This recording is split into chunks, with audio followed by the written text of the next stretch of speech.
नमस्कार मावळ न्यूजमध्ये आपलं स्वागत. मी सुभाष भांडे आणि आपण पाहताय लोकप्रिय news channel Maval news. Talegaon Dabhade नगर परिषदेचे वॉर्ड क्रमांक 10 चे नगरसेवक मजनू नाटेकर यांचे जात वैधता प्रमाणपत्र कर्नाटक राज्यातील असल्याने ते महाराष्ट्रातील जात वैधता समितीने बाद ठरवले आहे. त्यामुळे या प्रभागातून यापूर्वीचे माजी नगरसेवक व गत निवडणुकीत 2 क्रमांकाची मते मिळवलेले अरुण बबनराव माने यांना नगरसेवक म्हणून काम करण्याची संधी द्यावी, अशा प्रकारची मागणी अरुण माने आणि त्यांचे सहकारी यांनी राज्य निवडणूक आयोगाकडे केली आहे. त्यामुळे राज्य निवडणूक आयोगाला दिलेल्या पत्रात अरुण माने यांनी काय म्हणाले व मावळ न्यूजशी बोलताना अरुण माने नेमके काय म्हणाले पाहूयात. आणि साहेब काय सांगाल? तळेगाव नगर परिषदेतील नगरसेवक मजनू नाटेकर यांचं जात प्रमाणपत्र बाद झालंय आणि त्या ठिकाणी तुम्ही शासनाने तुम्हाला विजय घोषित करावा अशा प्रकारची मागणी केलेली आहे. त्याबद्दल तुमचं काय मत आहे? सर्वप्रथम तुम्हाला एक हे सांगतो, जेव्हापासून इलेक्शन चालू झालं, फॉर्म भरण्याची प्रक्रिया चालू झाली,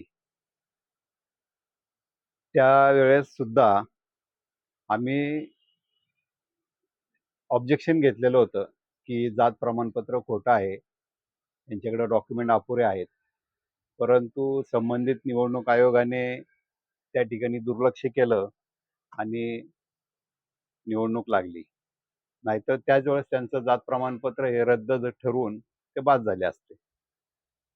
त्यानंतर निवडणुका झाल्या, जनतेचा कौल आला, परंतु अन्यायाविरुद्ध आणि संविधानाच्या मार्गाने आपला देश चालतो. त्याचाच हा एक आपल्याला भाग म्हणायला लागेल. जात प्रमाणपत्र समिती जी असती, त्या समितीकडं तक्रार केल्यानंतर त्यांनी संपूर्ण चौकशी केली आणि त्यांचंही म्हणणं मांडलेलं आहे आणि त्यांच्यासोबत आणखीन विरोधामध्ये जे उभे राहिले होते त्यांनी सुद्धा त्यांच्यात अपील केलेली होती. त्यांच्या विरोधामध्ये ह्या दोघांचं देखील ॲग्रीमेंट झालं. त्या ठिकाणी दोघांनाही कागदपत्र सबमिट करायची त्यांना संधी दिली. त्यावेळेस सुद्धा तुमच्याकडे जे काय डॉक्युमेंट असतील, जे काय कागदपत्र असतील, ते आमच्या समितीसमोर ठेवा, अशा प्रकारचं सुद्धा त्या जात पडताळणी समितीने सांगितलं. आणि कमी 4-5 वेळा हे झाल्यानंतर त्यांनी शेवटला निर्णय दिला की तुमच्याकडले अपूर्ण डॉक्युमेंट्स असल्यामुळं तुमचं जात प्रमाणपत्र अवैध ठरण्यात येत आहे. आणि त्याच्यानंतर आता 4 तारखेला जिल्हाधिकाऱ्यांनी आदेश काढला की यांचं नगरसेवक पद रद्द करावं आणि ही जागा रिक्त ठेवावी. आपल्या सुप्रीम कोर्टाचा एक 2022चा निकाल आहे. त्या निकालामध्ये असं म्हटलेलं आहे, ज्या ठिकाणी असा उमेदवार बाद होतो, अवैध ठरतो, तर त्या ठिकाणी निवडणूक आयोग आणि शासनाचा पैसा आणि वेळाचा अपव्यय टाळावा आणि संबंधीमध्ये निवडणूक न घेता दुसऱ्या नंबरच्या उमेदवाराला घोषित करावा, असा देखील सुप्रीम कोर्टाचा एक निकाल आहे. त्याच्याच आधारे आम्ही जिल्हाधिकाऱ्यांना कालच्याला भेटलो, त्यांच्याशी या विषयावरती बोललो, त्यांना पत्र दिलं. तर त्यांनी देखील जे काय असेल ते कायदेशीर आम्ही करू, अशा पद्धतीचं आम्हाला त्यांनी काल आश्वासन दिलंय. त्या वॉर्डमध्ये किती मतदार आहेत एकूण आणि निवडून आलेल्या उमेदवाराला किती मतदान झालं होतं? वार्ड खूप मोठा होता आमचा. वार्डमध्ये 4,000च्या आसपास संपूर्ण मतदान होतं आणि वार्डामध्ये गेल्या पंचवार्षिकमध्ये मी त्यांचं लोकप्रतिनिधित्व करत होतो. त्याच्यामुळे त्यांच्या मागणीनुसार मी तिथं उभा राहिलेलो होतो. पण एक काही आपण म्हणतो की धनशक्ती समोर आपलं चालत नाही. त्या ठिकाणी गांधीजी चालला आणि आपल्याला तिथं अपयश आलं.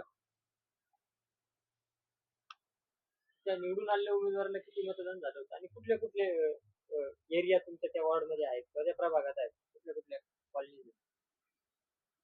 आम हा 10 नंबर प्रभाग येतो. 10 मध्ये तुम्हाला अनुसूचित जाती अ आणि ब असे 2 होते. त्याच्यामध्ये निळकंठ नगर असेल, संभाजीनगर असेल,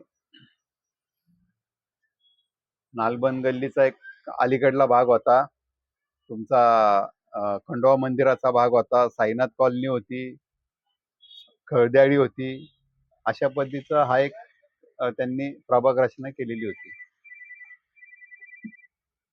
आता ही निवडणूक साधारणपणे किती दिवसात लागेल आणि आता तुम्ही परत इच्छुक आहात का? निवडणूक लागल्यास तुम्ही निवडणूक लढणार का? निवडणूक कधीही लागू द्या, नगरसेवकच व्हायचं आपलं ध्येय नाहीये. मी पहिल्यापासून जनतेची कामं करत आलेलो आहे, जनतेची सेवा करत आलेलो आहे.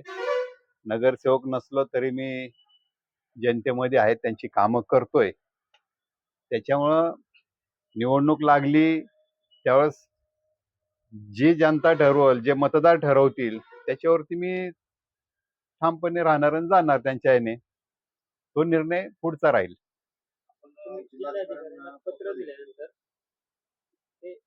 त्यांनी तुम्हाला काय रिप्लाय दिला जिल्हाधिकाऱ्यांनी?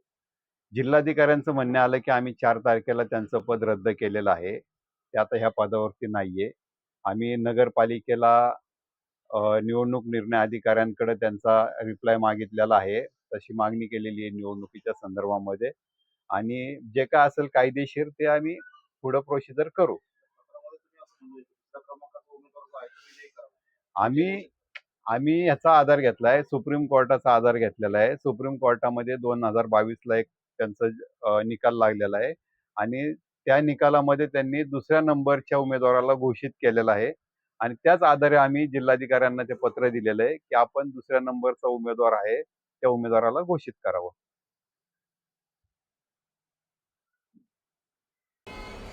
4 तारखेला माननीय जिल्हाधिकारी यांनी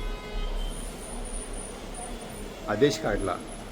तळेगाव दाभाडे नगर परिषदेचे नगरसेवक मजनू नाटेकर यांचं पद रद्द केलं आणि त्या रिक्त जागेवरती पुढील कारवाई करण्यासाठी तळेगाव दाभाडे नगर परिषदेला आदेश दिले.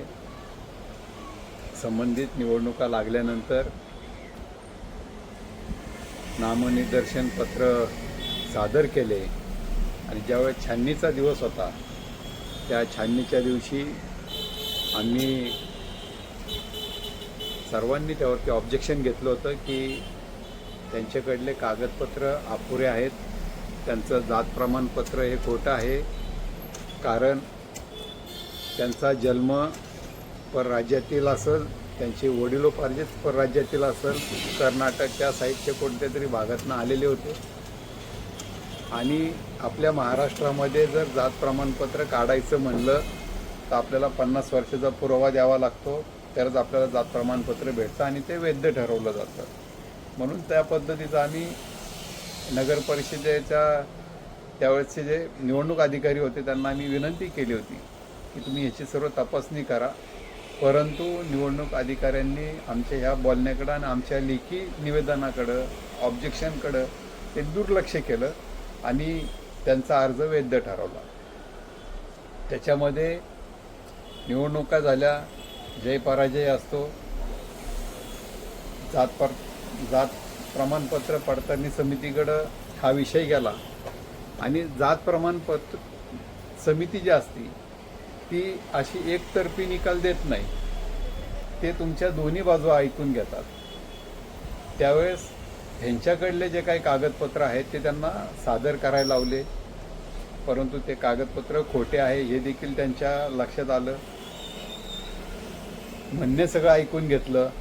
जर खरं असतं तर त्यांनी त्यांचं वैध ठरवलं असतं. तुमचे कागदपत्र खोटे म्हणूनच त्यांनी खोटं ठरवलं. ते काय कोणाचे बांधील नाही की कोणाला चुकीचा निर्णय द्यायचा किंवा कोणाची बाजू घेऊन काम करायचा. त्याच्यामुळे त्यांनी पूर्ण तपासणी केली. 4 महिने त्याच्यावरती, 5 महिने त्याच्यावरती पूर्ण त्यांनी सगळं कागदपत्र तपासले. नंतरून 5 महिन्यानंतर निर्णय दिला की तुम्ही जे सादर केलेले कागदपत्र आहेत हे खोटे आहेत, तुमचा जातीचा दाखला खोटा आहे म्हणून तुमचा जातीचा दाखला अवैध ठरवण्यात आलेला आहे. अशा पद्धतीचं त्यांनी तिथं निकाल दिला. तो निकाल दिल्यानंतर नुकताच आता 4 तारखेला माननीय जिल्हाधिकाऱ्यांनी त्याच्यावरती आदेश दिलेला आहे की संबंधितांचं जात प्रमाणपत्र हे खोटं असल्याने त्यांचं नगरसेवक पद रद्द होतं आहे आणि त्यांची ती जागा रिक्त होऊन नगरपालिकेला पुढील आदेश दिलेले आहेत. आता याच्या संदर्भामध्ये आम्ही जिल्हाधिकाऱ्यांना कालच्याला जाऊन भेटलो आहे. त्यांना आम्ही एक सुप्रीम कोर्टाचा निर्णय होता की बाबा संबंधित व्यक्तींनी खोटं जात प्रमाणपत्र सादर केलं होतं. आम्ही वेळोवेळी त्याच्यावरती ऑब्जेक्शन घेतलं, अधिकाऱ्यांना सांगितलं, परंतु अधिकाऱ्यांनी देखील त्याच्याकडे जाणून बुजून दुर्लक्ष केलं.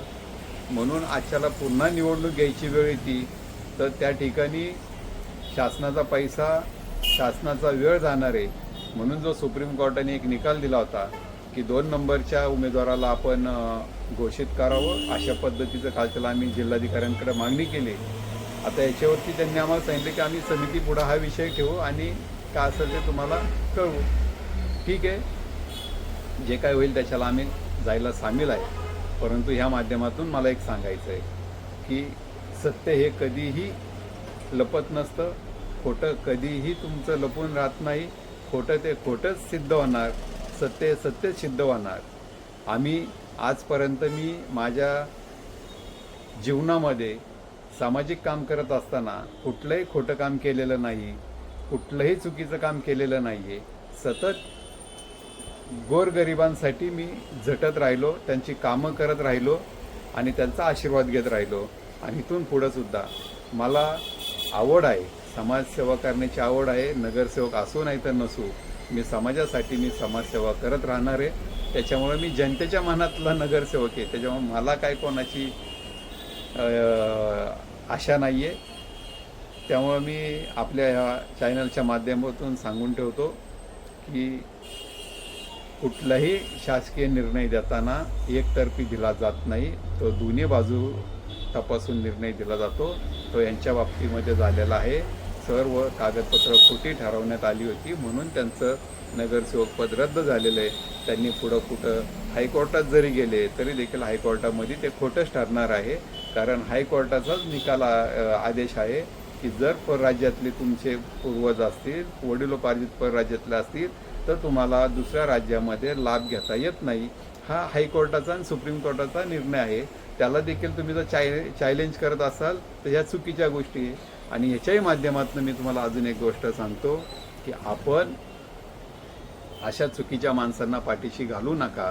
आपल्या आजूबाजूला अनेक चांगले समाजामध्ये काम करणारे कार्यकर्ते आहेत, छोटे मोठे कार्यकर्ते, तुम्ही त्यांना पुढं आणा.